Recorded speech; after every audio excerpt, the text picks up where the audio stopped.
फजर की सुन्नतों का तरीका अलग है, ज़ोहर की सुन्नतों का तरीका अलग है, असर की सुन्नतों का तरीका अलग है, मगरिब की सुन्नतों का तरीका अलग है और इशा की सुन्नतों का तरीका अलग है। इन सब के तरीके क्या हैं? तवज्जो से सुन लीजिएगा और सवाब की नीयत से दूसरों के साथ शेयर कर दीजिएगा।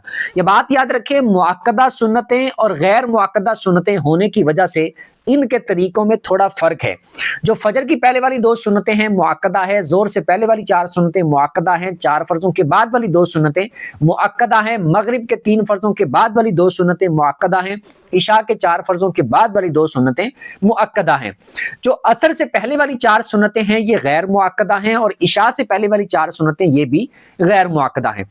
जो मुअक्कदा सुन्नतें हैं यानी कि फजर की 2 सुन्नतें, ज़ोहर की 4 सुन्नतें, ज़ोहर की 2 सुन्नतें, मगरिब की 2 सुन्नतें और इशा की बाद वाली 2 सुन्नतें, इनका तरीका यह है कि आपने सिर्फ पहली रकत में सुबहानक अल्लाह पढ़नी है और हर रकत में सूरह फातिहा भी पढ़नी है और सूरह फातिहा के बाद आपने सूरत भी पढ़नी है। और 4 रकतें हैं जैसे ज़ोहर की, तो उसमें दूसरी रकत में जब अत्तहियात पर बैठना है सिर्फ अत्तहियात पढ़नी है, दुरूद और दुआ नहीं पढ़नी। और तीसरी के लिए खड़े हो जाना है और तीसरी को स्टार्ट करना है बिस्मिल्लाह पढ़ के सूरह फातिहा से। यानी सिर्फ पहली रकत में सुबहानक अल्लाह पढ़नी है, बाकी किसी रकत में नहीं पढ़नी। और जो गैर मुअक्कदा सुन्नतें हैं उनमें यह करना है कि पहली रकत में भी सुबहानक अल्लाह पढ़नी है, यानी असर से पहली 4 सुन्नतें और इशा से पहली 4 सुन्नतें, उनमें पहली रकत में भी सुबहानक अल्लाह पढ़नी है और तीसरी रकत में भी सुबहानक अल्लाह पढ़नी है।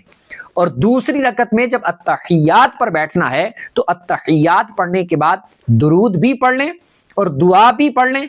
उसके बाद फिर आप तीसरी रकत के लिए खड़े हों और तीसरी रकत को सुबहानक अल्लाह से शुरू करें।